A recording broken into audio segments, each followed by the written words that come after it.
Hello, everybody. Welcome to the VIN Foundation's Apply Smarter webinar in collaboration with APVMA.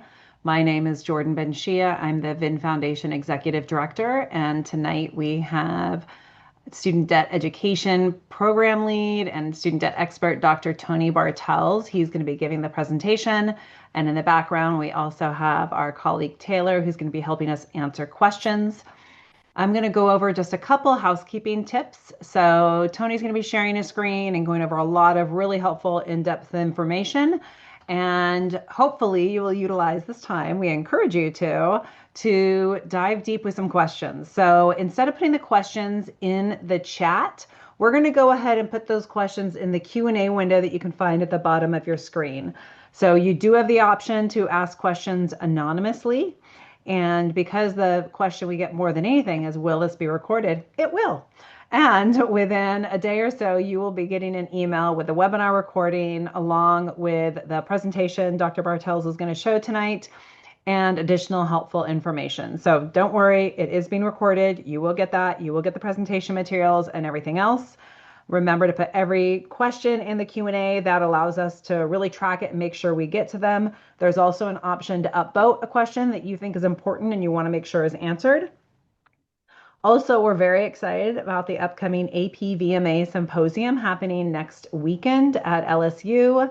And we will have Dr. Rebecca Mears will be there exhibiting for us, as well as she will be giving a talk at 10 o'clock in room 1025, I believe. So more information about that at the symposium, but we look forward to hopefully seeing some of you guys there.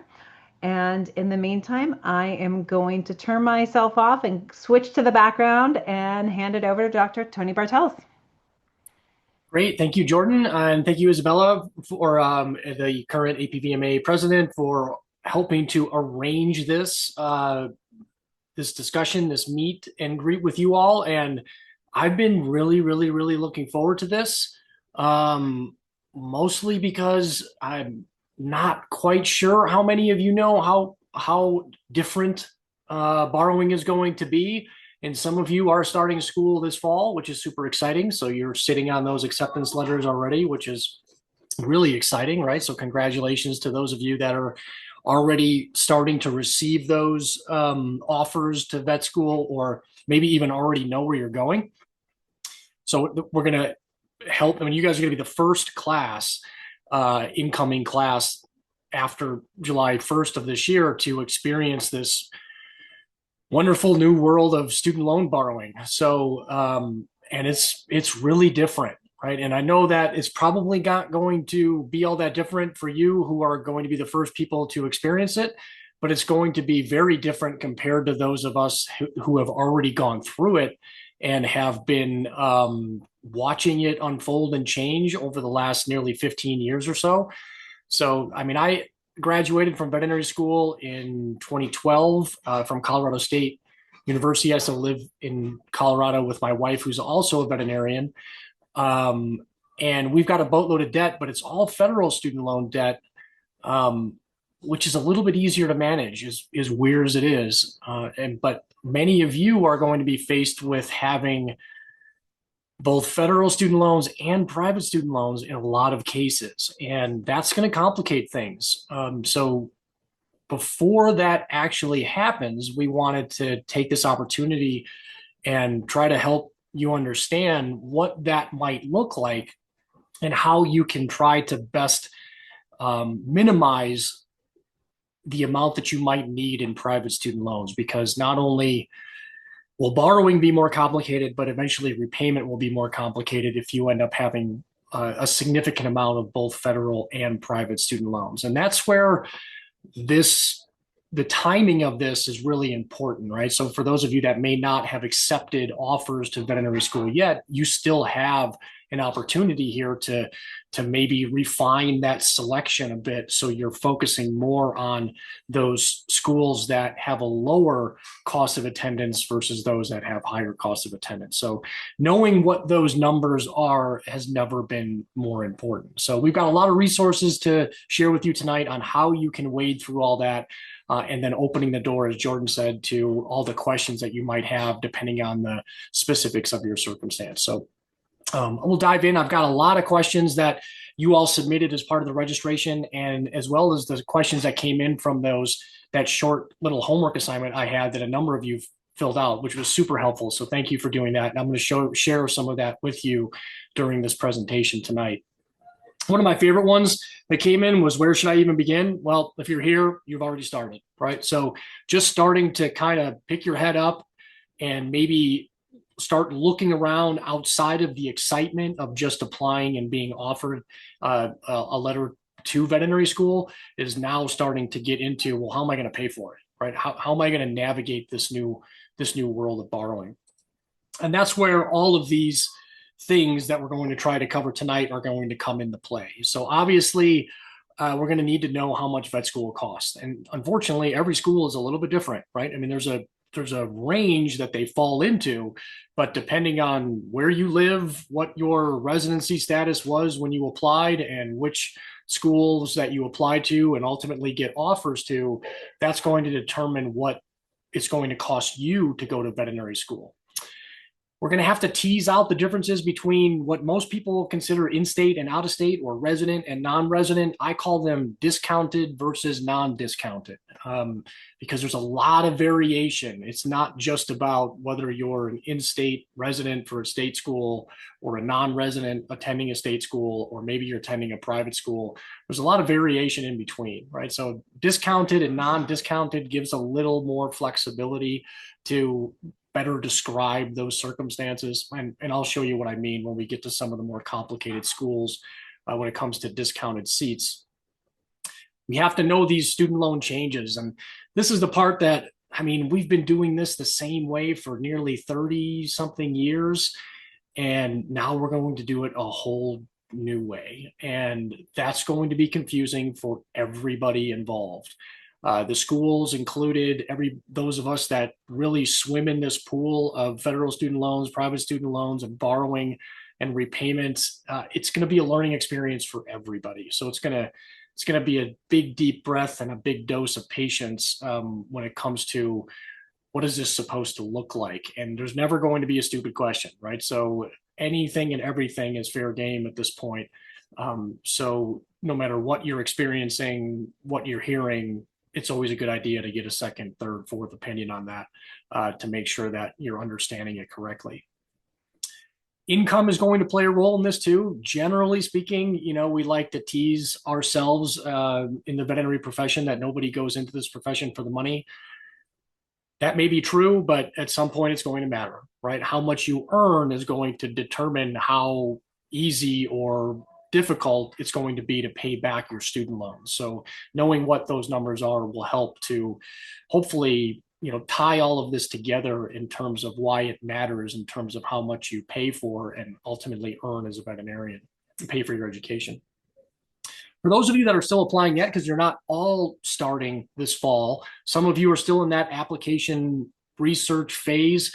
We're going to show you how you can use some of the application statistics at schools to narrow that application down to just those schools that give you the best odds of getting in, but also align with being the lowest cost option as well. So we'll definitely talk about some of those strategies to help with that. Like you're going to do when you get into veterinary school, you're going to start with a case, right? To help illustrate these concepts, this is the best way to really start working through them. So first case we have here, somebody that submitted that brief homework form ahead of time is a North Carolina resident starting vet school this fall. And here is where they said they hope to go and ranked it in order of their preference. Little concerning that their state school is number 5 out of 5. I get it, right? I mean, you grow up somewhere and you definitely want to maybe explore the terrain a bit, get outside of where you're used to and go somewhere else. But that's going to be really, really expensive when it comes to these new borrowing rules, right? So, and that's what we want to make sure everybody understands. How much you're willing to pay for your veterinary education? $200,000 to $300,000. That's good. I mean, that seems like a reasonable range. We'll see if we can stay within that, especially if we attend one of these other schools as a non-resident. How do you plan to pay for that education? Combination of federal student loans, private student loans, scholarships and grants, and then personal funds. Now, some of these are a little, wild cards. It would be nice to know how much personal funding you're bringing to the table. That certainly can help make paying for a more expensive education a little bit easier, right? But just knowing that you're a North Carolina resident attending any of the other schools on this list, with the exception of maybe Washington State, because it's one of those special schools that allows you to change your residency status after the first year you're there. These other ones are going to be quite a bit more expensive, which are then going to bump up against some of those new borrowing rules that we're going to talk about and require, in many cases, private student loans. Here are the questions that this person had. Will federal student loans be enough to cover my expenses throughout vet school? Well, that depends on how much each veterinary school that you get into costs, and then how do I apply for federal and private loans. So we can dive into that. And this is the project that Jordan mentioned in the intro. We're calling it 40 schools in 60 days, or 40 in 60. Essentially, it's providing 40 veterinary school loan estimations over a period of 60 days. And we started that in late January. We just hit the halfway point this week. So we've released loan estimations for 20 schools in the US. And our goal is to hit the 40 schools that are in the US, Caribbean, and Puerto Rico by the time we're done, which should be right around the first week of April, before anybody has to, commit to where they're going to veterinary school. Those new federal student loan limits are going to be $50,000 per year, with a maximum of $200,000 per professional program, and veterinary school is considered to be a professional program. Right, so you have $50,000 that will be relatively easy to obtain per year through the free application for federal student aid, or FAFSA, for veterinary school, right? But now we need to know, do any of these schools actually cost more than $50,000 per year? And that's the crux of the entire 40 and 60 project. So let me show you what that looks like and how we can use that to wade through that. And this one, this person's responses were pretty much put on a T for me, right? Because we've already released the estimates for all of these schools at this point, so we can quickly and easily look to see what those are. And knowing that you're a North Carolina resident, I know that I can look at North Carolina State from the resident standpoint, and then the other 4 schools I'm going to look at from the non-resident viewpoint. So let's take a look at Tennessee, Florida, WSU, Virginia, Maryland in the 40 and 60 dashboard. So this is what the page looks like. You scroll down. Ideally, you'll have a VIN Foundation account. It looked like about 40% of you had created one. It's free to create. You can view the details in the table, but once you click on some of the links, it's going to ask you to log in, and we want to know that you're at least applying to, or has already been accepted to, veterinary school in order to access those details, and then ask questions about specific ones if you want to. So here is the table here. So we've got the resident tab, there's a non-resident tab, right? So this particular person applied to Tennessee, so I'm going to click the non-resident box there.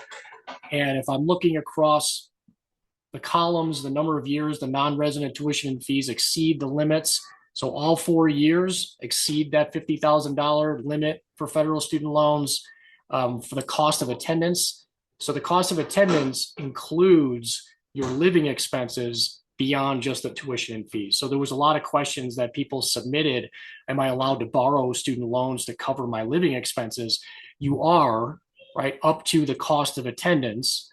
So the cost of attendance is defined as the tuition, the fees, and the estimated living expenses that are provided by the school.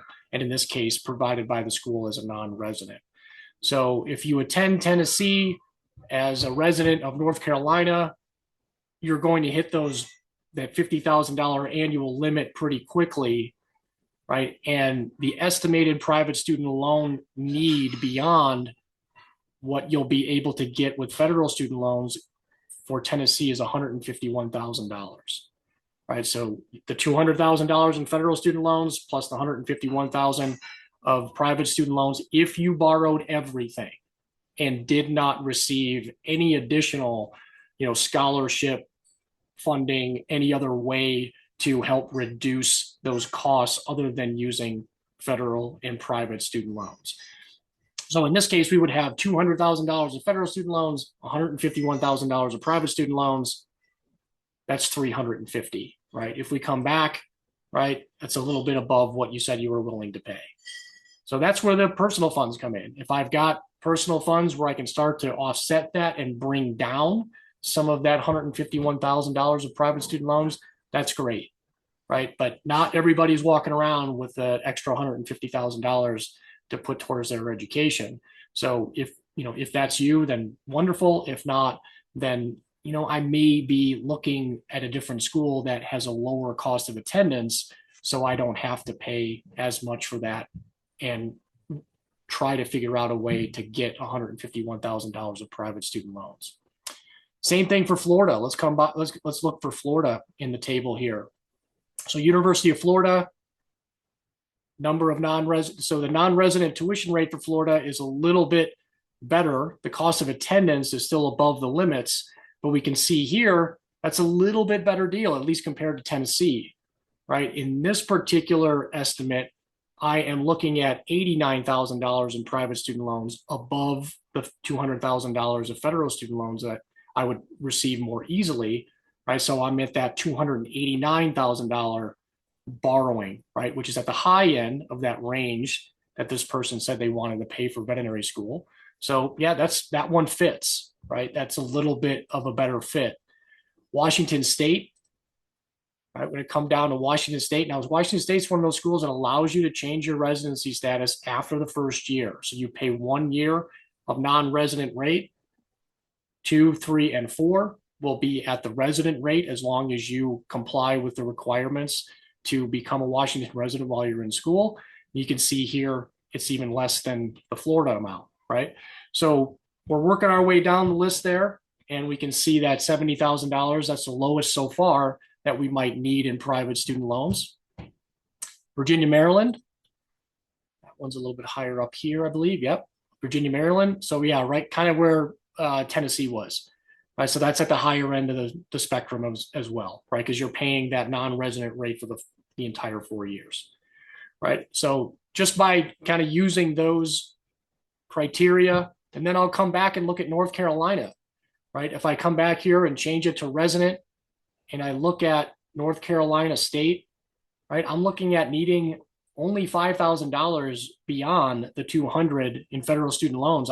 Essentially here, if I've got any amount of personal funding, I probably won't need any private loans at all, right? $5,000 over 4 years, I think I can probably figure out a way with a tight budget to eliminate that need entirely, right? And that, I mean, if you get that option, I mean, run and take it, right? I mean, this having only federal student loans and not having any private student loans to have to pay back or worry about while you're in school and borrowing is a really, really nice position to be in. Right. So it's a little bit of a, kind of a game here of trying to mix and match and figure out what are you going to be most comfortable with, not only trying to obtain in the loan funding you need to pay for it, but then also thinking about paying that back. Right. And that's how you can use that 40 and 60 dashboard to answer some of those questions. All right, so why do I do this? I've got a boatload of student debt myself, right? I alluded to it. I'm married to a veterinarian, has even more student debt than I do. Together, we have more than $400,000 of student debt. Our borrowing and repayment is going to look a lot different than yours, right? We have a lot of experience, however, with this federal student system. We've seen it change over the years. We're seeing a radical change recently. We're probably going to see a change in the future. Right. But what we know right now, right, your borrowing and repayment situation is going to look a little bit different, but there will be some overlap. So my wife and I have all federal student loan debt. We repay and manage that federal student loan debt using what are called income-driven repayment options. Now, those of us that are already in repayment are going to have more options available to us than you will have by the time you graduate, unless something else changes between now and then. You're likely to have only one income-driven repayment option. It will be really helpful, and it'll be the one that you'll want to get started with to manage that, up to $200,000 of federal student loan debt that you'll have, right? But it's the additional private student loans that we didn't have to worry about, right? All of our student loan payment is covered by these income-driven plans, so we have one single payment that covers all of our federal student loans. If you have to borrow federal student loans plus private student loans, you're going to have a federal student loan payment subject to those federal student loan repayment rules and benefits, and you're going to have a separate private student loan payment that are going to be subject to their own rules based on the contract that you sign with that private lender for those amounts. And that's where it can start to get difficult, right? Having multiple student loan payments is going to eat up more of your income, depending on what you're choosing to do as a veterinarian, makes it harder to do other things, right? Like buy a house, start a family, buy a practice, travel, whatever it is that's on your list of things to do. The more of that, your income that's going to cover student loan payments is going to reduce your ability to do those things. Okay, so let's get into the meat, right? The elephant in the room here. I got the anatomical elephant there for you guys because you're starting vet school soon. So let's start looking at what the anatomy of that elephant looks like. So here are the limits: $50,000 annual limit for veterinary school, $200,000 program limit in the what's called direct unsubsidized loans, and a lifetime limit of $257,500. If your cost of attendance for a given school exceeds those limits, then you're going to need to secure that funding from other sources, right? So whether that's scholarships or grants or personal funding or 529 accounts, anything else that you might have access to that can help you cover those costs and minimize the amount that you take in private student loans, ideally. Right? It's always easier to manage less student debt than it is to manage more. And now in this new borrowing world, it's always easier to manage only federal student loans than it is to manage a combination of federal plus private student loans. So your goal, if you need to use federal student loans or private student loans to cover the majority of your costs, are to keep those loan balances, particularly the private student loan balance, as low as you possibly can. So let's dive into some of those funding options. So this is what you guys told me that you plan to use to pay for veterinary school. And federal student loans was high up there. Private student loans was a little bit lower, right? But just based on some of the school selections you all have, that's going to be hard to avoid, right? Unless you're really, really careful about the schools you apply to and the schools that you select to attend. Scholarships and grants, I hope so, right? I'll show you some data here. I think some of you are a little bit overly optimistic on the amounts and the ability to get scholarships and grants. We talk a lot about scholarships and grants in veterinary medicine, and there are a lot of them out there. But the reality is you're probably not going to get enough in scholarships and grants to completely eliminate the need for private student loans. Some of you will, right? But many of you won't. Right. So we're going to have to factor that in as well. As expected, not all of us are walking around with the personal funds to make a huge dent in some of these costs, as well as family funds to help, reduce that reliance on private student loan funds. Tony, I just want to stop for a second because we had a question. Somebody asked about the estimated private student loan need, and they were in the table of 40 and 60. I want to make sure we're not creating confusion. Somebody asked if that total was for 1 year. That's for the total of the program. And I just want to make sure people know that. This is the estimated need beyond the federal student loan limits for the duration of the program. And it is also for cost of attendance, not just tuition and fees, which somebody else asked about as well. Exactly. It's for the entire cost of attendance, right? And so it's kind of like, it's a little bit like a worst case scenario, if you will, right? So here and I'll show you what this looks like. If you click on the link, it'll take you to the Student Debt Center, in this case, the in-school loan estimator, the tool that we use to generate these details. And this is where you need that account login information, right? So if you already have it, great. If not, I'm going to log in here and I'll show you how you can create that account later on. But just in the interest of time and moving forward here, it's going to pull up those details. And here's where you can start to see, here's the estimated cost of attendance for Tennessee as a non-resident each year, right? Roughly $88,000. You have a $50,000 annual loan limit. Here are the interest rates that we're anticipating for the federal student loans. This would be the remaining amount that you need in private student loans if you weren't able to obtain any of this or have any of these other types of funding, right? And one of the concepts that I haven't brought it up yet, but we can talk about it now, is even if you do have some personal funding, or maybe you are going to apply for some scholarships, and maybe the school that you're targeting has what's called a health profession student loan, and you can get some of those things, great, that's excellent. But you probably should still be prepared and have a relationship with a private lender that can cover the remaining balance just in case you don't have access to any of these other things, or you're not successful in getting any type of scholarship or sufficient scholarship or alternative loans, and you need that private loan funding. Right? Because what you have to avoid is accepting an offer to a veterinary school, and then a week before classes start, the bill comes due and you can't pay it because you hit the limit on the federal student loans and you haven't secured that additional funding yet, right? So that's really what is the major difference and the big fear around these new rules. Before, that was never really a scenario, right? And that's something that could very or possibly happen for somebody who isn't prepared before that first day of classes.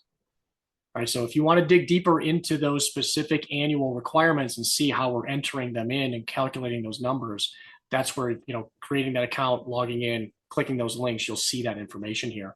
And then when we generate the loan details, you'll see even more. Here's the total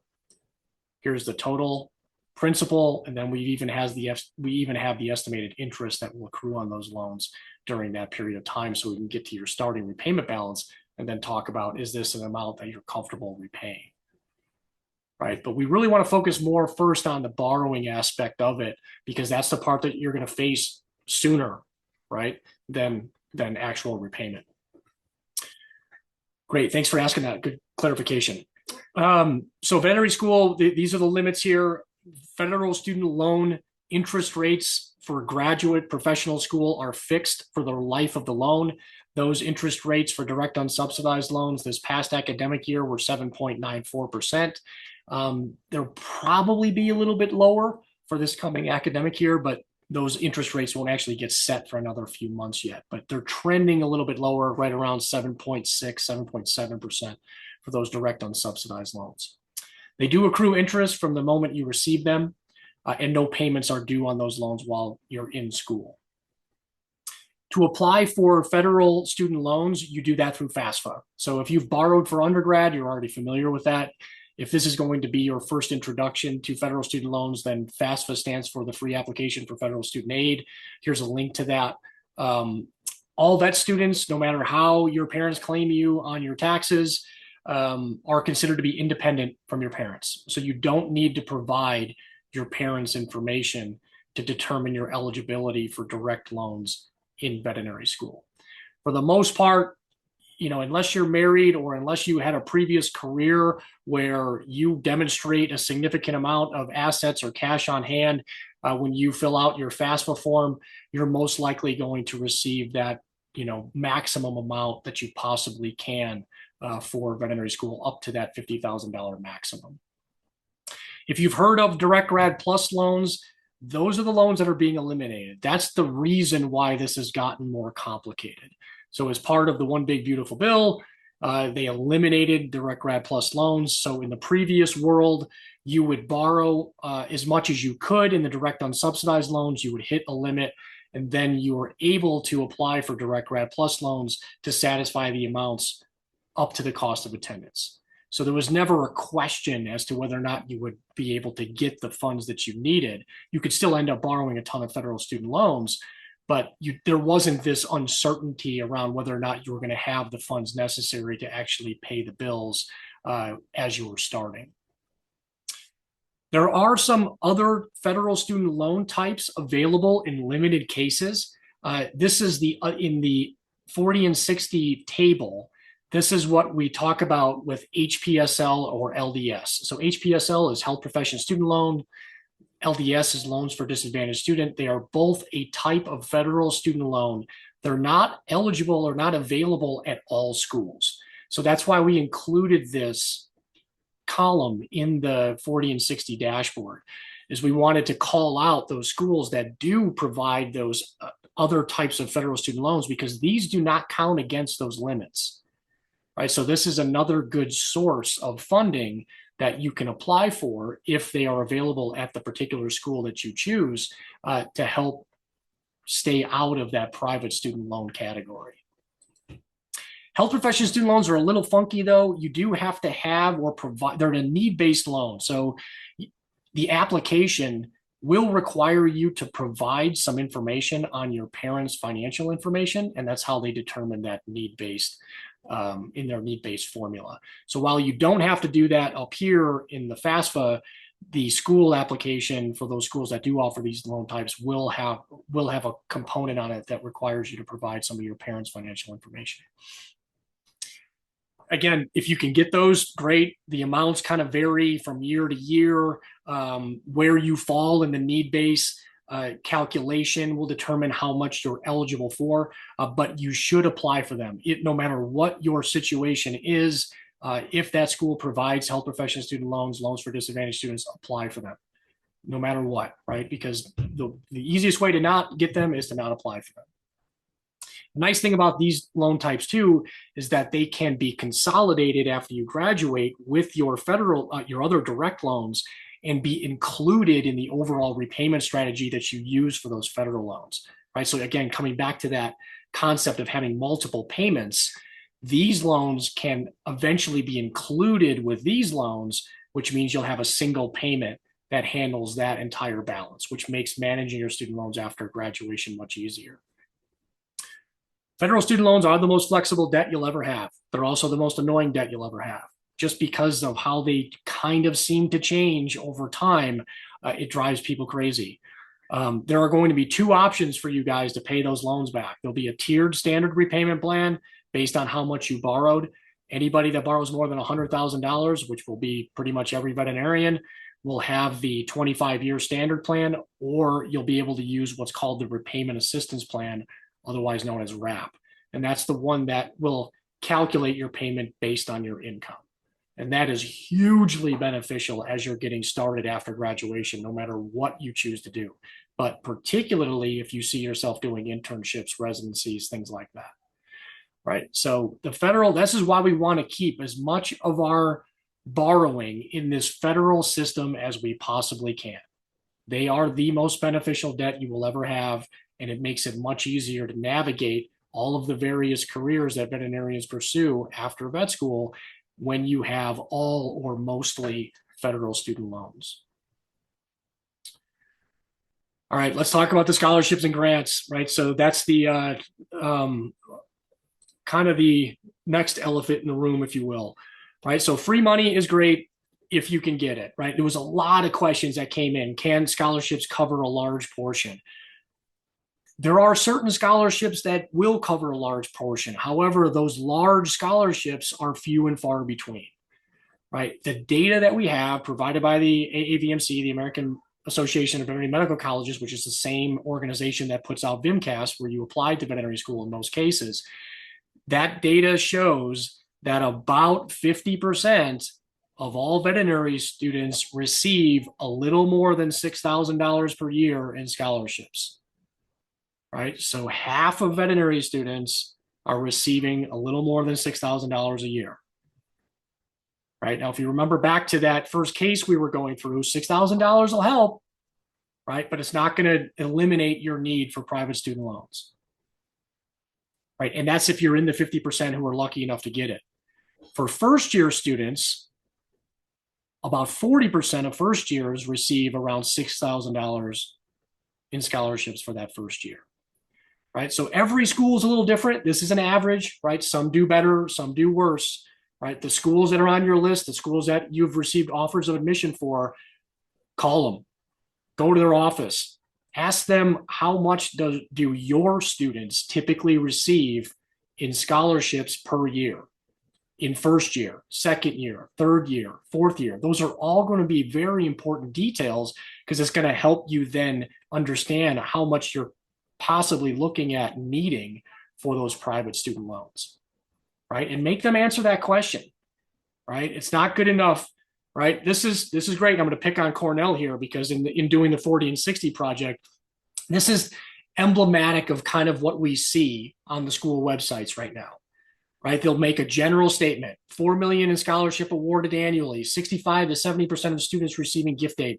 That's awesome, right? But what if you're not one of the 30 or 30, what if you're in the 30 or 35% that don't receive the gift aid, right? What does that mean for you, right? Of this 65 to 70% of students who receive it, what is that average award?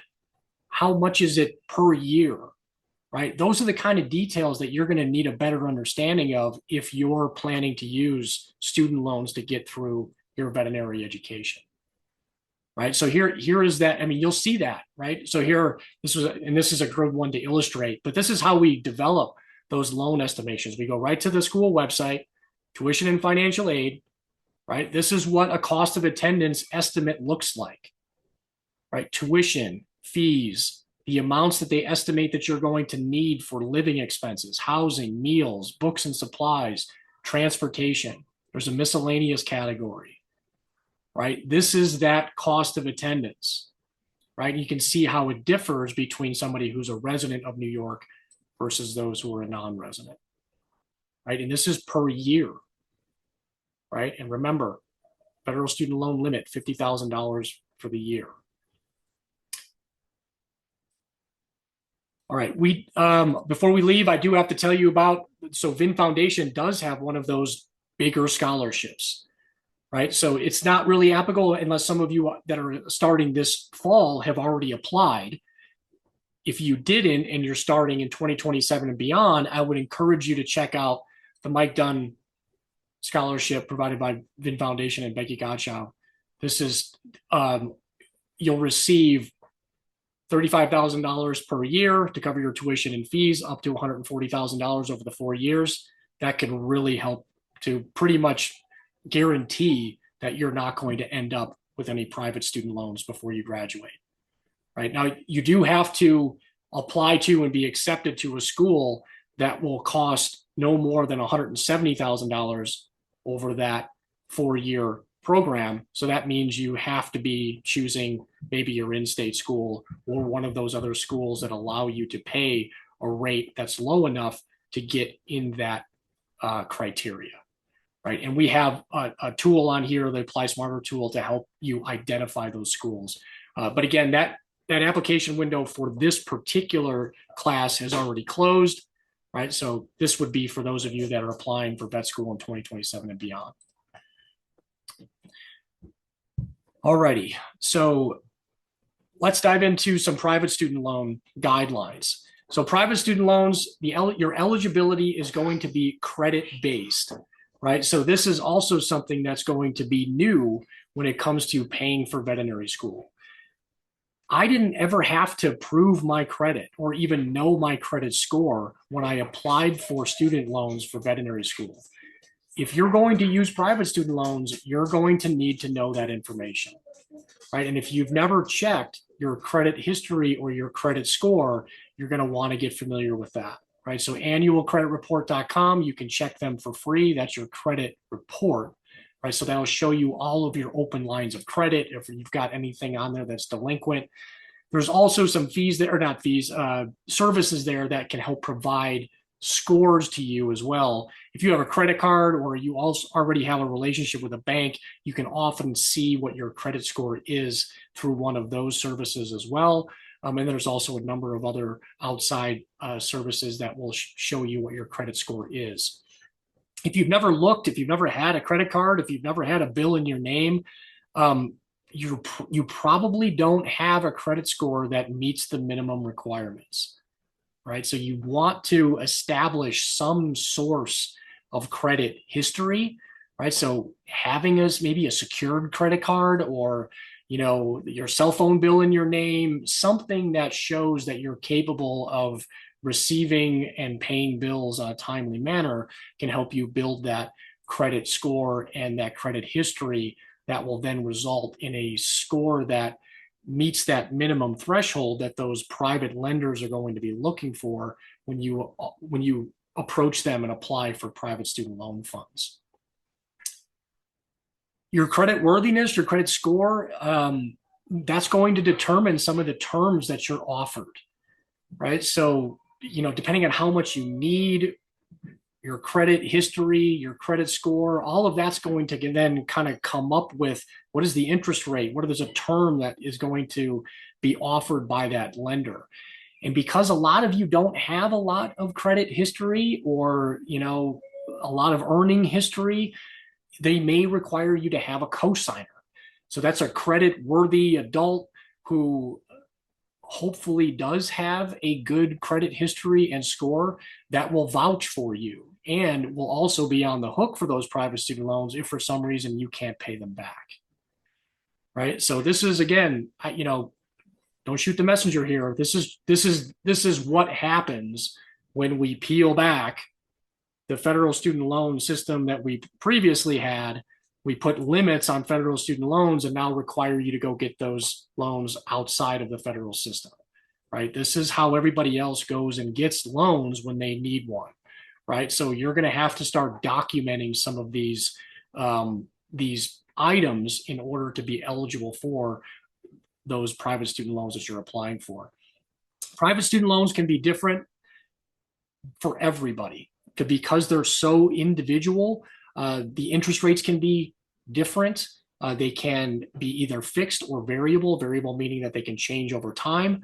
The repayment options can differ even while you're in school. Most of them will probably have some kind of deferment option, so you don't have to make payments, but some of them may require you to make payments or at least offer you some incentive to make payments, which, I don't know that I would want a student loan payment due while I'm in vet school, right? It's tough enough, right? You don't want to have that added pressure of having to be required to make a payment in order to keep your loans in good standing. The loan term can vary, right? So this is where it's going to get really tricky. The longer the payback period, the lower the payment, but the more the loan is going to cost you, right? The shorter the duration of repayment, the higher the payment, but the less interest that you'll pay.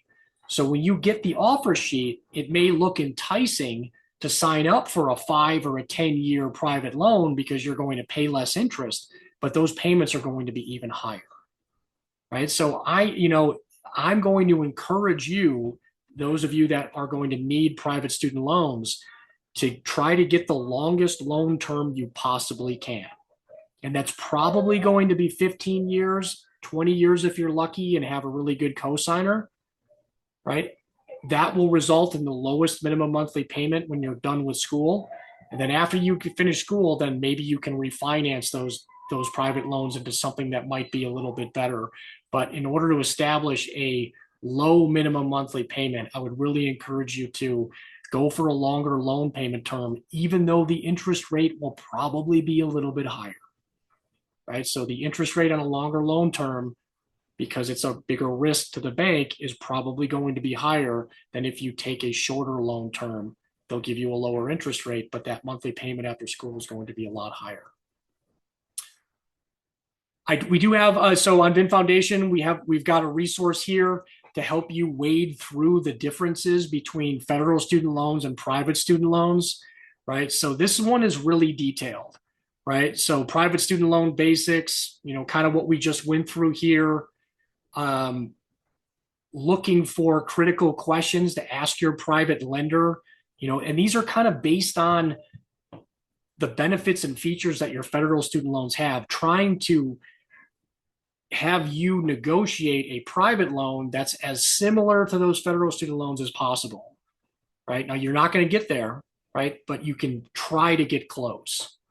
Right. So, and that's what this document is there to help you do, is try to, give you that information, some of the terminology that you may need to go to that private lender and ask them these types of questions after you get that initial offer back from them. And then this is pretty much about borrowing, and this is more on the details regarding repayment. Some of the quick and easy questions that you'll want to ask them, what is that interest rate? Is it fixed? Is it variable? Are you charging me any fees to receive these? Is there going to be any fees if I try to pay them back quicker? What are my repayment options during school? How long is the grace period after school? And then what is that minimum monthly payment after I graduate? And what is that minimum monthly payment? If I hit some trouble financially, what are my deferment provisions? And then if you do have to bring a cosigner, what is the opportunity to maybe release that cosigner from that responsibility of being on the hook for your student loans? Some will offer you that ability to do that after you graduate and demonstrate some earnings history. And that's a nice feature to have to reduce the risk to that cosigner. Another opportunity to draw to your attention, one to keep in your back pocket. This is the most beneficial private student loan that I have seen to date.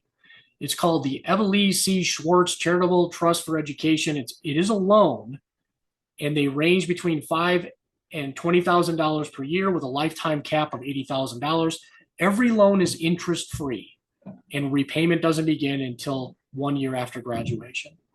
So if you do find yourself needing some private student loan funds, apply for this, right? They claim to love veterinarians because they always pay back those loans, and that's great, right? So, let's send them some more veterinarians because, you all are going to need some flexible private student loan funding to get through veterinary school. So check that one out.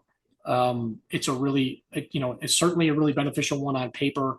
You do kind of similar to the VIN Foundation scholarship. One of the requirements of that particular private loan is that you're attending a state school in the state that you reside in, right? So hopefully you're picking up on a theme here, right? I know a lot of you have some aspirations to go to a school that's maybe outside of where you grew up, right? But that has become really, really risky with these new borrowing rules, right? So I highly encourage you to consider staying at your state school to the extent that you have one in your state. Family support, super helpful. It's better if they use that while you're in school than hold on to that funding and give it to you as a gift after school, particularly now, right? Any funding that they have available to help you stay out of that private student loan category or minimize that private student loan category would be really, really helpful. If your family is going to help, I know it can be an awkward conversation, but have that conversation with them. Is this a loan? They expect it to be repaid, or is it a gift? Right? Oftentimes you'll be surprised at how confused the recipient of that is when the family expects to be repaid after you graduate, whether that's monetarily or in veterinary services, when you thought it was a gift, right? So just try to broach that topic with your family member. If they want to help, that's wonderful. If they want to be repaid, that's fine. Just make sure that you're all on the same page and have some understanding of what that repayment's going to look like. Personal funding, try not to, deplete your personal savings to avoid student loans. Particularly federal student loans, right? Federal student loans are the most flexible debt you're ever going to have. When it gets to private student loans, it really depends on the offers that you're able to get and how much we're talking about. If you have access to 529 funds, none of you actually said that you did. I have come across some students recently that do. Those are really helpful. Those are typically accounts that maybe your parents set up for you or your grandparents set up for you to help pay for higher education. Maybe you used it for undergrad, but if you have any left, this is a great time to use it for veterinary school. That can be really helpful to offset the need for those private student loans as well. All right, we already covered the scholarships and grants. Do you want to answer a couple of questions, Tony? Yeah, sure. Let's do that. Okay, so One person said using the in-school calculator, I think they mean in-school loan estimator, for the University of Wisconsin, it estimates in-state tuition is more expensive than out of state. Is this correct? And do many other schools have in-state tuition being more expensive? That sounds like it could be a goof on my end. Let's check here. So Yeah. the University of Wisconsin, that is never usually the case. So that could That's why I wanted to make sure others weren't thinking the same. that could mean that I goofed when I put them in the table here. So I've got a resident that projected to have a $55,000 private student loan need. Let me just make sure I didn't screw up those links. Yeah, it looks. Oh no, here we go. So 55,000, right? So projected total 255 resident.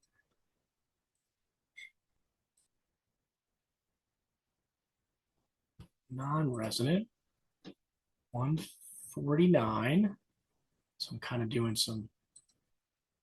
I mean, it looks. Let That me know. looks correct. Yeah, for whoever asked that, if you can, I wonder if maybe you were on a different tab and we're looking at the other tab, but let us know Yeah, please. if there's something there, and then we'll take a look at it. Yeah, Um, it could be quite yeah, possible. I mean, there's a lot of there's a lot of moving parts in There's a these. lot of moving parts here, right? So, I mean, it could very well be that I, mistakenly swapped some links here, but it looks like just from that quick check that it is reporting what I expect it to. So, we can also follow up online, and also, so there's a link here to a dedicated message board thread, and this is again another thing that you need a VIN Foundation account for. So on VIN, Veterinary Information Network, online community of veterinarians. There's more than 100,000 veterinarians across the world and veterinary students on here. And we've opened up a special section, particularly for pre-veterinary students and those folks that support them, where we're also putting this information. And it also has a little bit more detail here about those estimates. So if you do have specific questions about a school, then click that discussion link, come over to this dedicated thread we have here, and you can contribute to these discussions. And you can even post anonymously in here. I'll know who you are, but the rest of the community doesn't. But that's why we created that, to have kind of that back and forth too, in case we mess something up in those loan estimations, or if you're learning something different when you're having more of those detailed conversations with your school as you're getting closer to getting that first statement. And we kind of want this information to be more widely available so everybody doesn't have to struggle through this individually, right? So it is kind of a new thing for everyone. So that first cohort that's going through it, you're kind of blazing this trail, but we want to build a database of that information so those people behind you can maybe benefit from that as well. So yeah, please let us know if we have any errors in there as well. Okay, the next one is overall, how does estimated extra cost of attendance of foreign schools like St. George's compare to US-based schools? Do federal student loans taken out for foreign programs have extra limitations to the loans? Oh, I wish I knew the definitive answer to that question. It's a great question. They do now, right? So if you attend a school outside of the US, the limits are lower. However, in the new law and in the new rules that are currently being drafted, filling in the gaps, that is not specified, right? So I don't know. And as we get closer, it appears that the limits may be the same for those accredited programs that are outside the US as well as inside the US. That would be really odd. I mean, they went through great lengths before to kind of incentivize people to attend programs within the US. And if you wanted to go outside the US, that was fine, but you're gonna pay more for it, and you paid more for it by ending up in a higher cost, a higher interest rate loan. I don't know what that's going to look like yet. And to be honest, I don't know that I'd want to find out. Right. So I don't know that I'd want to, accept an offer to one of those schools outside the US and then find out a month before the bill is due that the limits are different. Right. Because I can tell you that when you go to get private loans for a school outside the US, it's probably going to be even harder than what I just described for getting private loans within the US. Right. So that makes accepting an offer to one of those programs risky, right? So again, it kind of depends on your risk tolerance there. I don't know that I have that tolerance for that kind of risk, right? So as hard as you guys have worked to get that offer of admission, it would be really devastating to, nearly get there, or even worse, move there and then find out I can't get the funding I need to pay for this. And unfortunately, I can tell you, and this is where we're headed next, right, is when you attend a school outside the US, it is more likely than not that you are going to pay more for it and graduate with more student debt than somebody who graduates from a school within the US, right? So we do know that, right? So I don't know exactly what those details are going to look like for borrowing for programs outside the US yet. It's really risky unless they're going to be the same. And even if they are going to be the same, it's still risky because it's not going to be as easy to get private student loans for those programs outside the US, because there's always that risk that maybe you want to stay there, right? Which is not uncommon, but you're going to earn less as a veterinarian overseas than you're going to earn in the US, which means it's going to be even harder for you to pay back that private loan, right? So we run into a lot of complexities when we start talking about private loans for programs outside of the US. So what this chart shows here is the mean reported student loan debt for recent graduates of these particular programs. So RUSVM is Ross, UNOL is the Royal Veterinary College in London, WES is Western, LMU is Lincoln Memorial, SGU, St. George is the one that was just asked about, right? So those programs tend to have higher costs, result in higher student loan balances in this new structure, higher risk, because it may be more difficult to get those private student loan award amounts, particularly for those programs outside the US. One of the other things that we see in veterinary medicine, now this chart's several years old, but unfortunately the AVMA doesn't present that data this way anymore, but this one does an awesome job of showing you this. So the green line is the reported income from graduates of those institutions. The blue line is a reported debt. We can see that there's high variability of the reported debt, but the reported income is pretty narrow, right? And what does that tell us? It tells us that no matter what institution you graduate from, as long as you pass the licensing exam, you stand to earn about the same as a veterinarian who graduated from a different institution that's practicing in the same area of veterinary medicine, right? So I call that, essentially no Harvard effect, right? So if you go to Harvard for law school, you're probably going to earn more just because you graduated from Harvard, right? There is no Harvard effect for veterinary medicine. It doesn't matter which school you go to, you stand to earn the same amount as a veterinarian. That's determined more by the type of practice you pursue and where you pursue it geographically than where you went to school. And what is that income, right? So this is the data from the most recent graduating class, so 2025 graduating class. So companion animal medicine, so dogs and cats predominantly, are commanding the highest salaries. New grads reporting salaries, starting salaries around $140,000. In equine, it's around 90. Food animal, a little more than 100, between 100 and 120, right? So those are the numbers that we're looking at working with. The overwhelming majority of folks graduate and go on to practice companion animal medicine. All right, let's dive in here. So what does that Harvard effect kind of look like in a little more detail? School choice is the most significant factor in explaining the variations in debt, right? But school choice does not have a significant impact on starting salaries. Veterinary school is an investment, right? If you choose a lower cost, you're going to increase the return on that investment. You're also going to make repayment much more manageable, right? The less student debt you have, the more manageable student loan repayment is going to be. In one of those submissions, somebody asked, how do you manage to pay off the debt after you graduate? So this is it, right? This is in my early analysis of this. And this was, with the help of Glenn Lyons, who's a financial planner at the Colorado State University Veterinary College. We kind of both came up with this. We back calculated essentially that if you have more than about $50,000 of private student loans above and beyond the $200,000 of federal student loans, it's going to get significantly difficult to manage that after you graduate, right? So that's your target, right? $50,000 in private student loans. How do I get to that? We assume $140,000 income, 25% goes to taxes. After taxes, I've got about $8,750 of income to work with.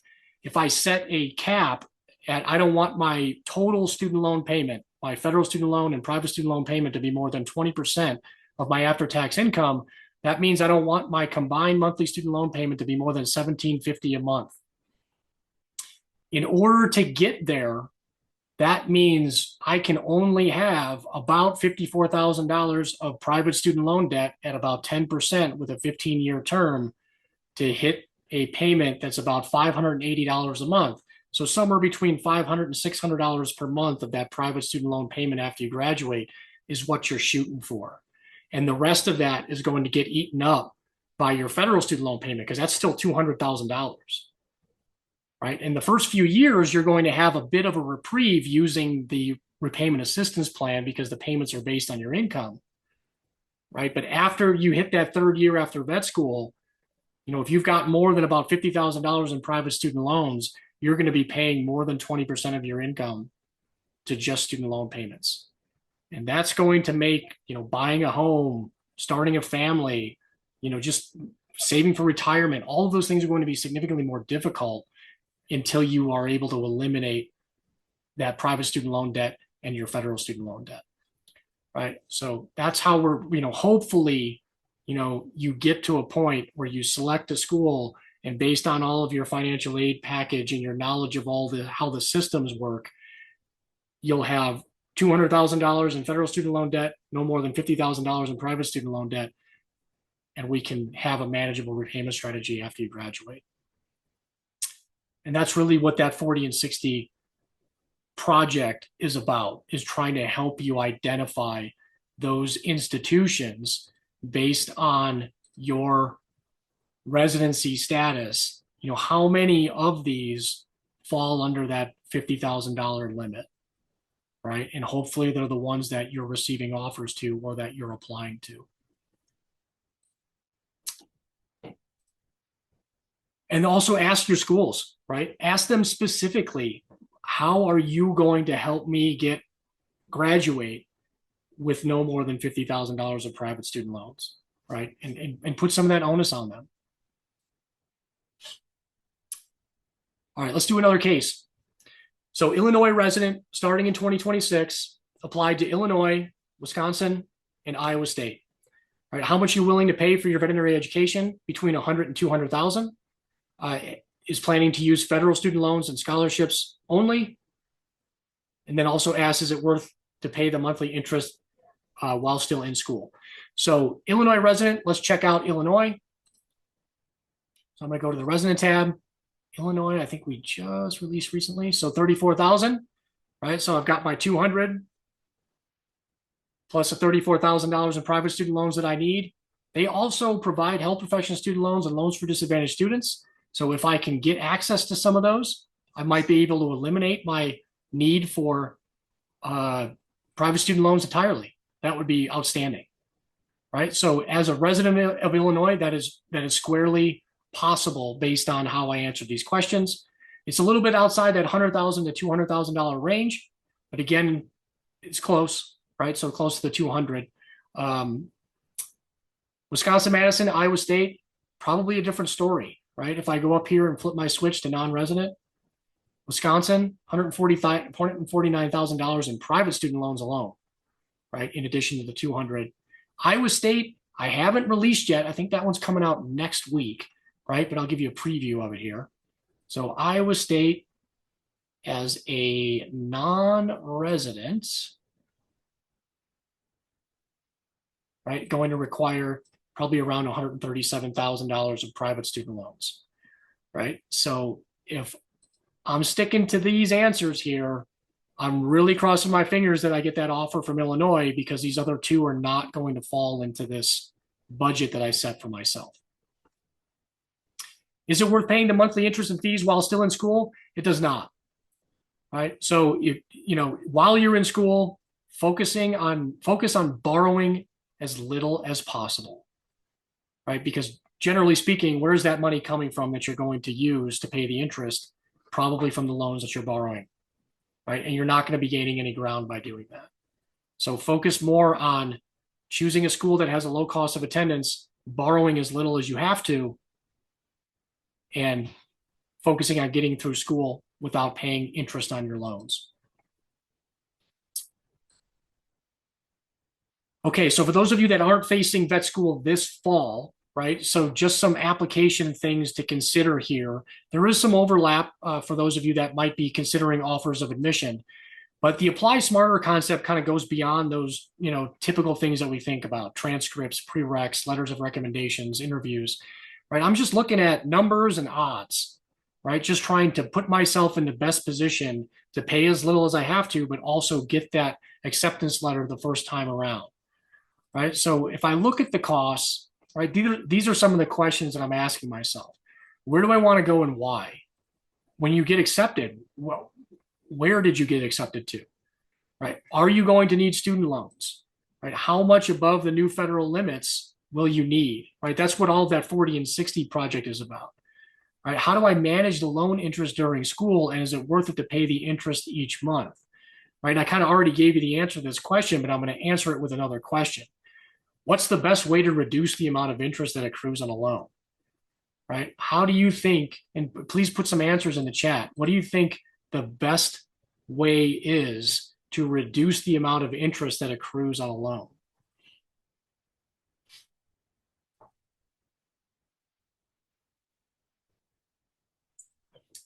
Anybody have any thoughts on that? I know it's tempting to want to pay something on your loan while you're borrowing, right? But what's the best way to reduce the amount of interest that accrues?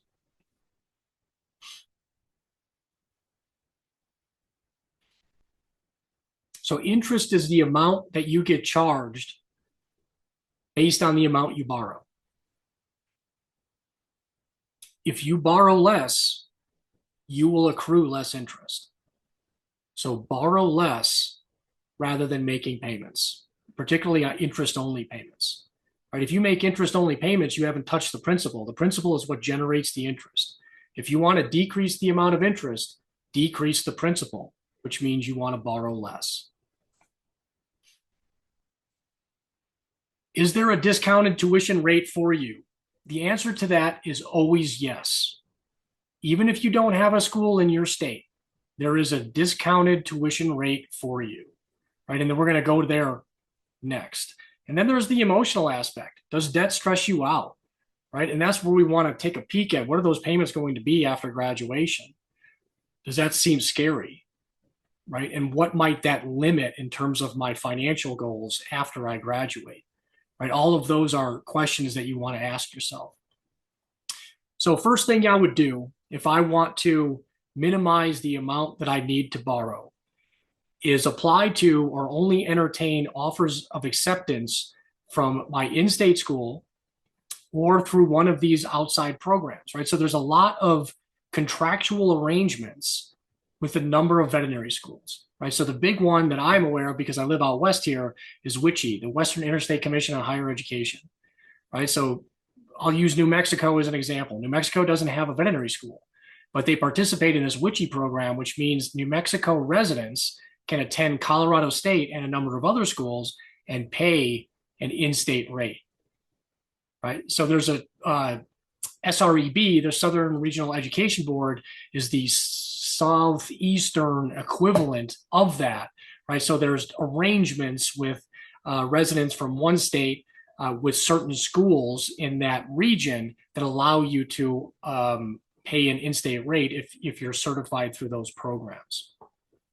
There's also a number of what are called 2+2, or now there's 1+3 programs. So you start, say, at Nebraska the first 2 years, and then you finish at Iowa State, right? That can allow you to pay a lower overall cost. Alaska has an arrangement with Colorado State. Montana State has an arrangement with Washington State, right? So those are areas where people that may not have a vet school in their state still have an opportunity to graduate from one of those other state schools and pay a lower rate. Some backup options. There are a handful of states that allow you to switch your residency status after the first year. Those schools are Missouri, NC State, Ohio State, UC Davis, and Washington State. The Texas schools also have a lot of different waiver programs available that allow you to effectively pay the in-state rate if you can get in there as a non-resident. So there are the other opportunities there for you to explore to have what I call a discounted tuition rate, even if you don't have a vet school in your state. Do you want to answer a couple more questions, Tony? Yeah, sure. Let's do it. We're winding down here. I know I'm a little bit over, but a lot of content to cover. So yeah, fire away.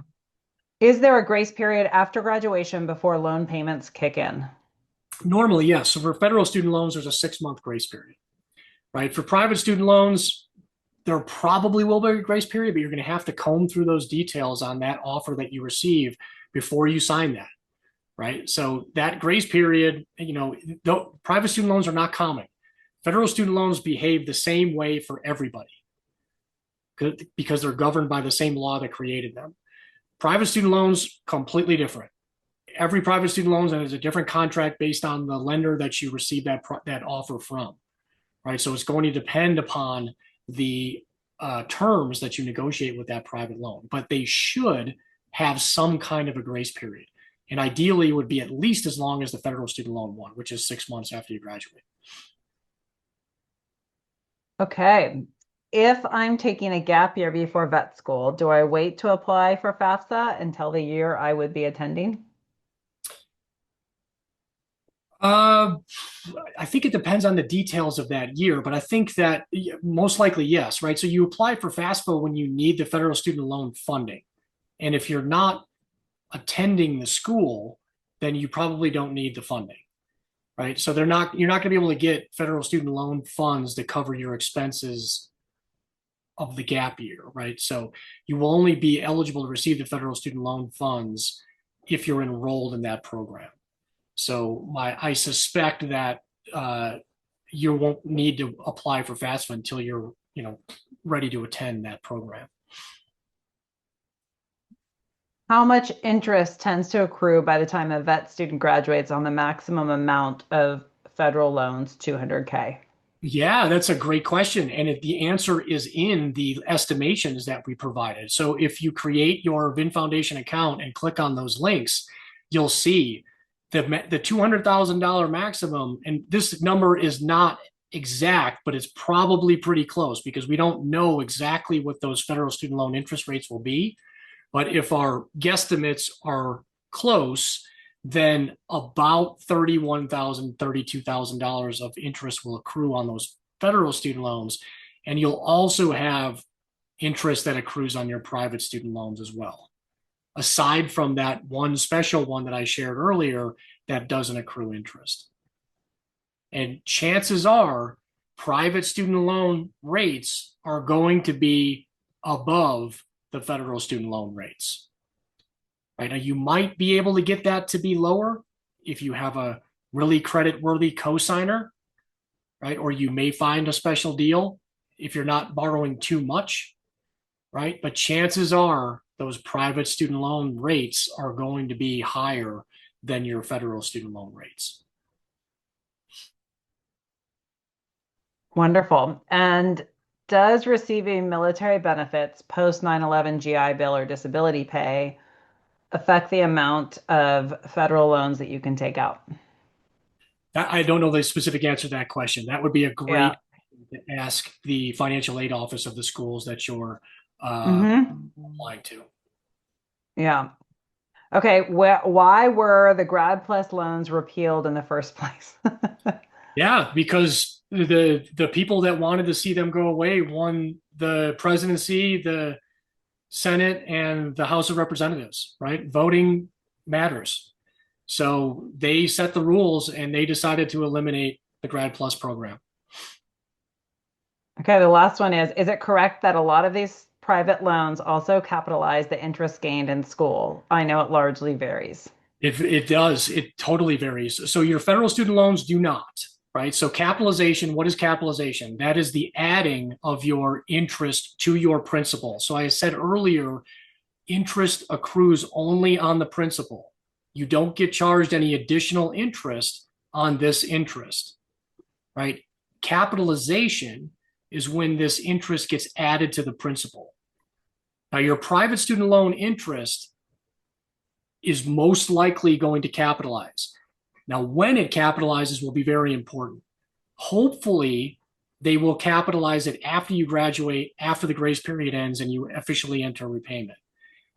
You have to comb through that private student loan arrangement very carefully, right? Because they can choose to capitalize that interest maybe annually, maybe quarterly, right? I mean, the more frequently it capitalizes, the more interest you're going to accrue before you even get a chance to pay it back, right? And this is, again, one of these can of worms.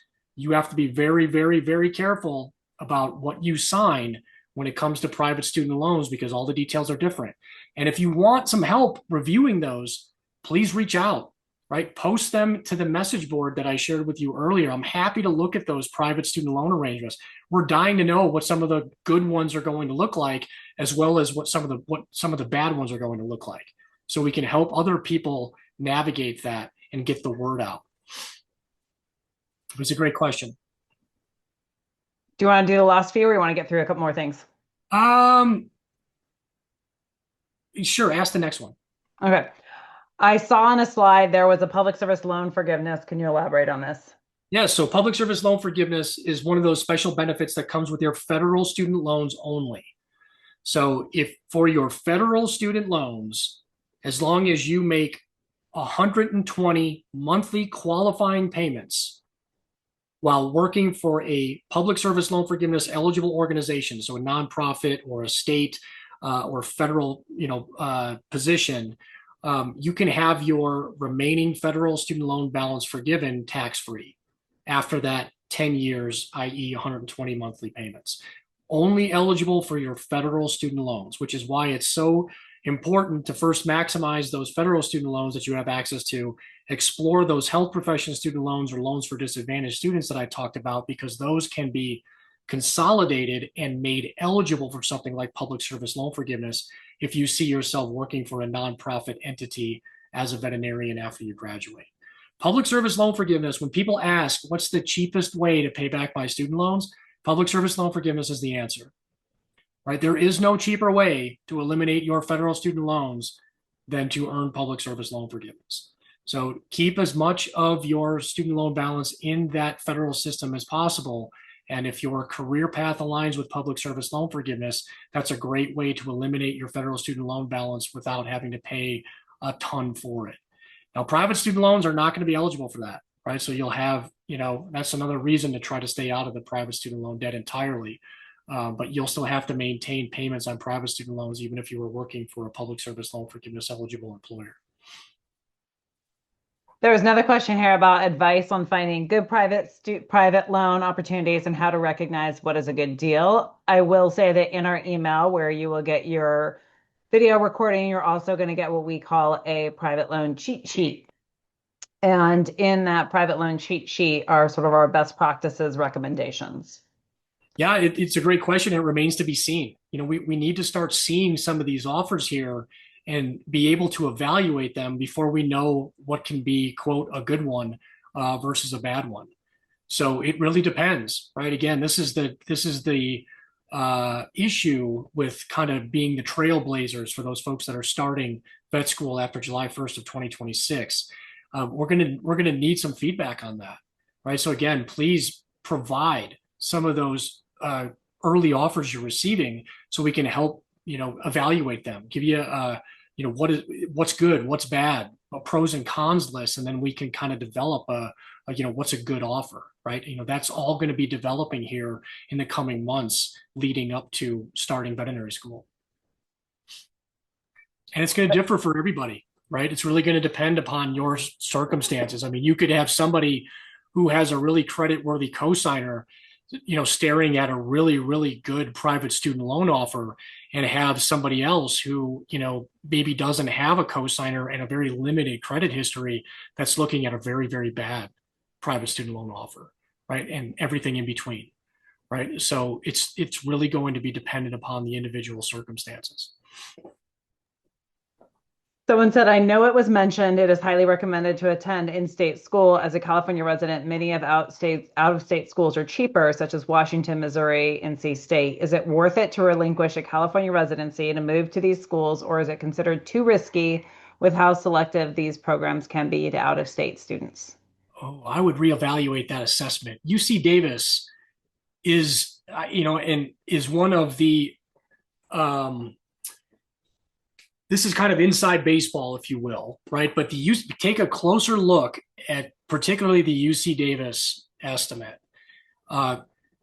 Students who graduate from UC Davis, those that use student loans, tend to not have very high student loan balances. And it's because UC Davis does a very, very good job of providing some very specific aid to their students. And they have a program that's called Return to Aid Funding that is unique. And it's the only school that I've ever seen it at is UC Davis, where a percentage of the tuition that you pay is actually returned back to you in the form of a grant, which reduces the amount that you actually have to pay. Now, the downside of a school like UC Davis is the cost of living, right? So a lot of the higher cost, the higher projected borrowing cost comes from the cost of living. If you can figure out a way to have some tight budgeting, have some, living with roommates, or have some outside or get those health profession student loans, you can start to whittle down these projected private student loan funds for a school like UC Davis. UC Davis is also one of those excellent schools that allows you to change your residency status for people who aren't from California. So it's kind of, it gives me a little bit of heartburn to hear somebody potentially, relinquishing their California residency status to go somewhere else when you've got, one of the best options out there to go to veterinary school. Now, Western is a different story, right? It's a private school. There is no in-state discount. To my knowledge, doesn't have that return to aid funding. A lot higher risk there, but I would encourage you to revisit that analysis, right? UC Davis for a California resident is a wonderful option if you can gain acceptance. Okay, 4 more here. Is there any chance schools will lower their tuition costs in light of these changes, or is that unlikely? We can hope. I mean, it certainly doesn't appear that way. I have not seen, and as part of this exercise, we have to go through all the school websites and look at their tuition and fees, and I'm not seeing a lot that are lowering them. Right, there are a couple of schools like Florida and Purdue that come to mind initially that fix their tuition and fees. So whatever you paid the first year will be the same as you pay in your 4th year. But a lot of the schools actually will increase your tuition and fees while you're there. So probably not. I mean, we may see that. I guess we'll see.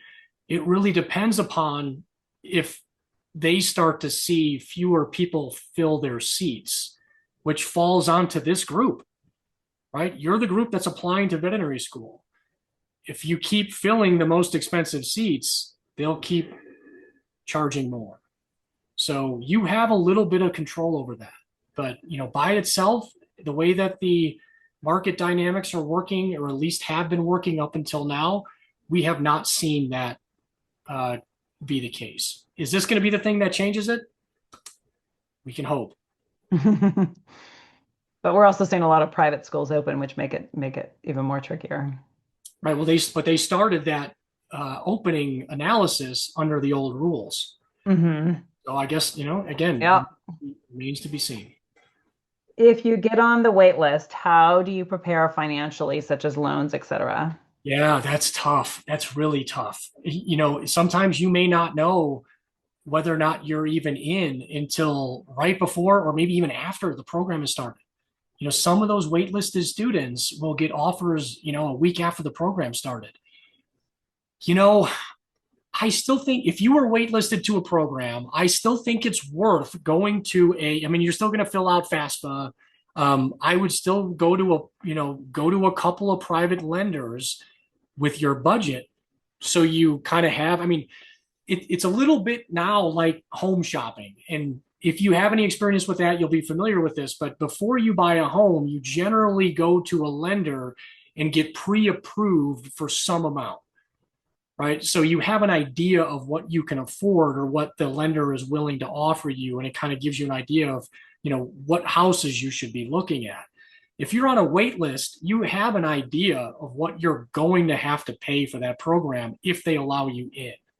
So I would kind of look at it the same way, where I'm going to go get pre-approved for whatever that amount is I think I need for that first year in private student loans, and have that person kind of on the ready to approve my application in case I get that letter that says I'm in.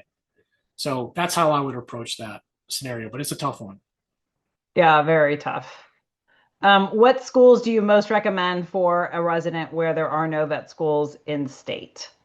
Yeah, so all of those schools I mentioned earlier, the ones that allow you to change your residency status, Missouri, Washington State, UC Davis, NC State, Ohio State, to any of the schools in Texas.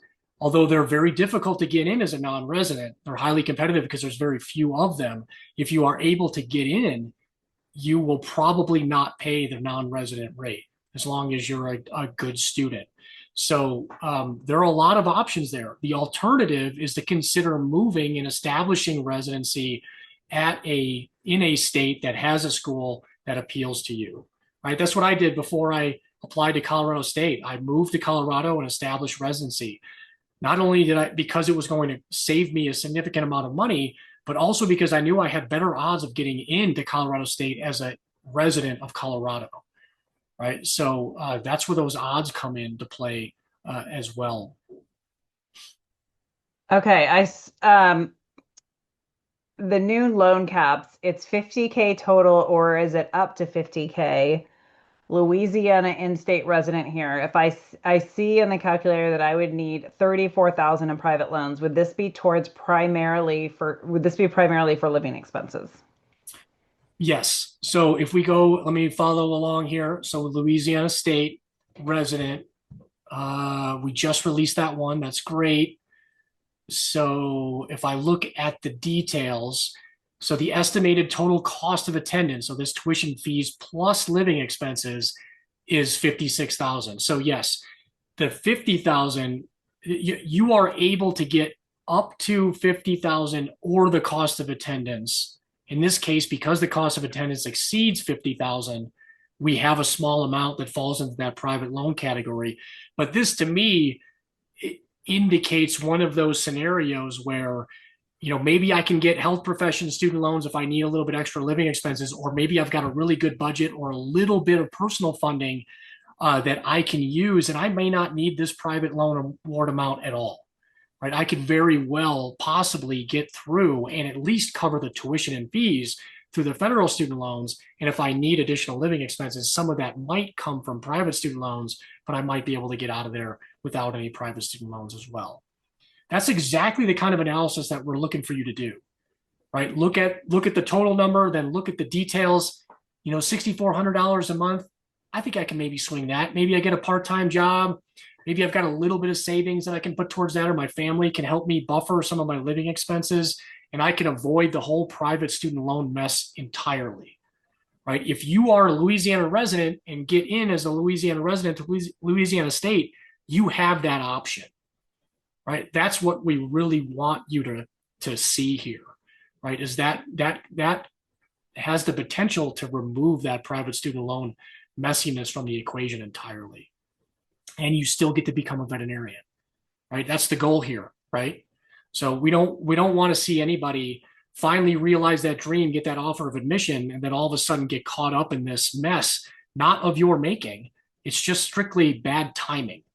Right? Where you have to be the ones facing this next attempt at how we're going to finance higher education.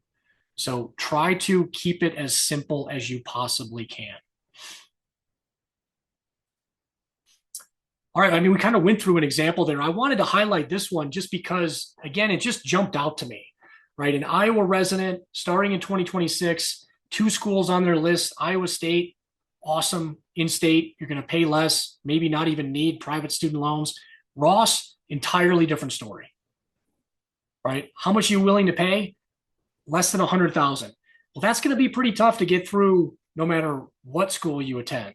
There aren't very many schools out there where you can get out of vet school and pay less than $100,000 without having some significant funding of your own to put towards it, or get a really, really, really beneficial scholarship like the one I talked about from VIN Foundation.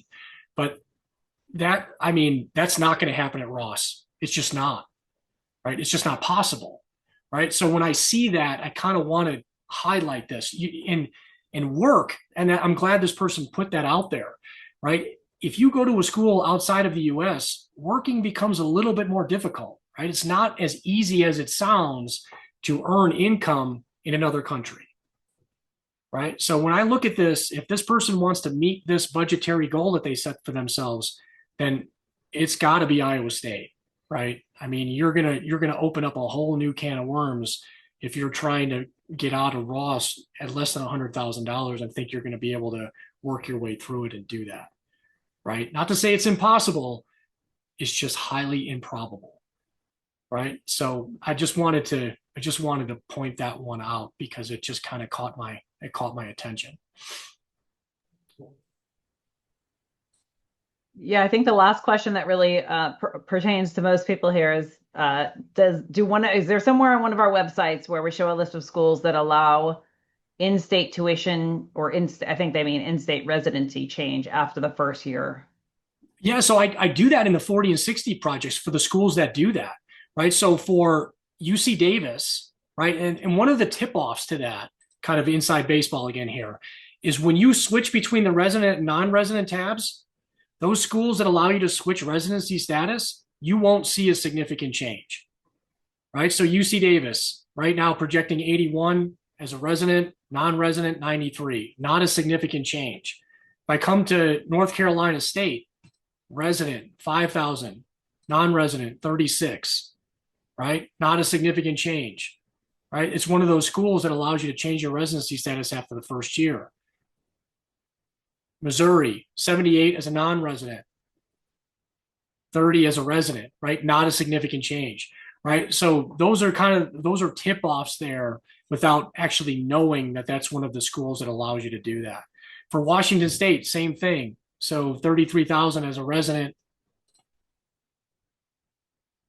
70 as a non-resident, right? So those details are already baked into those loan estimations for those schools that allow that kind of a change.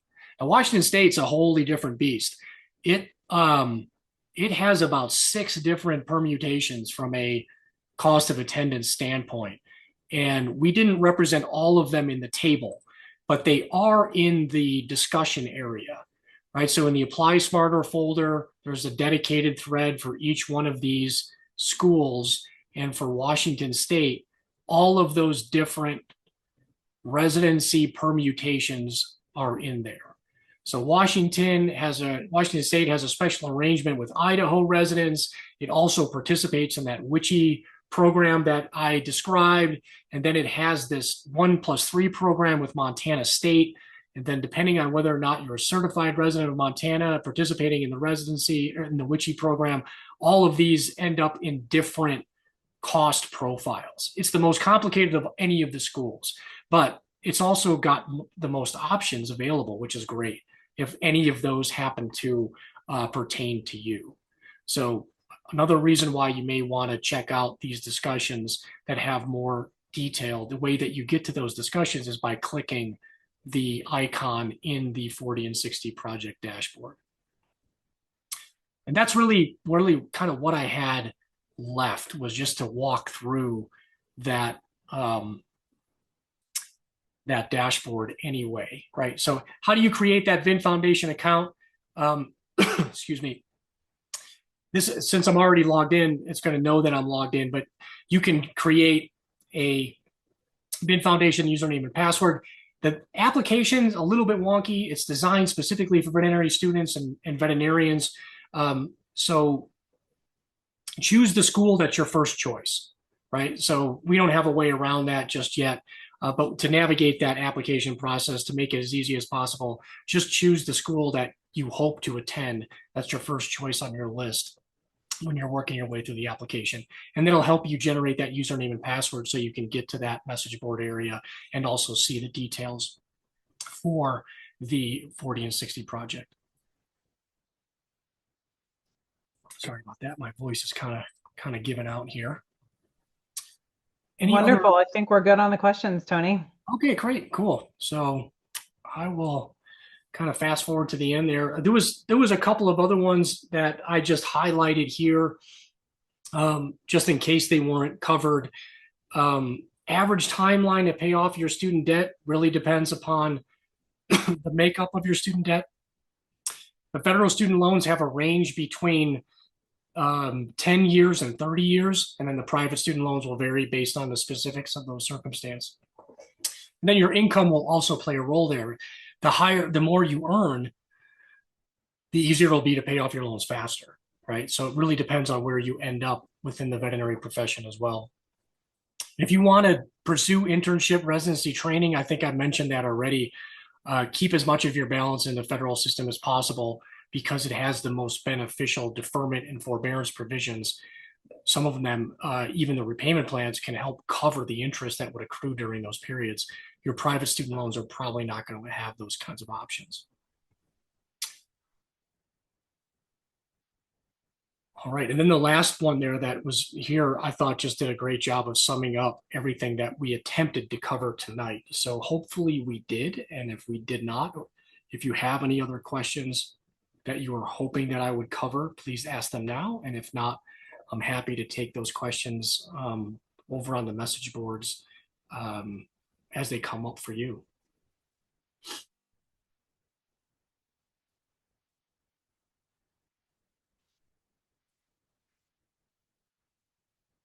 All right. Well, hearing no other questions, thank you, Jordan, for helping to moderate, and Taylor behind the scenes there, asking some questions. I see you're in the chat providing some links as well. And thanks to everybody who joined, Isabella, who arranged this from APVMA. Thanks again for your help there. I hope you guys found this useful. I know it was a little bit longer than I think we were initially anticipating, but there's a lot to cover, right? So keep asking questions and keep letting us know what you're hearing from the schools as well as from even those private lenders, right? We want to help put together kind of a best practices, best offers kind of a book for everybody to refer back to so they have something to double check those against what they're receiving when they're seeking those offers from private lenders as well.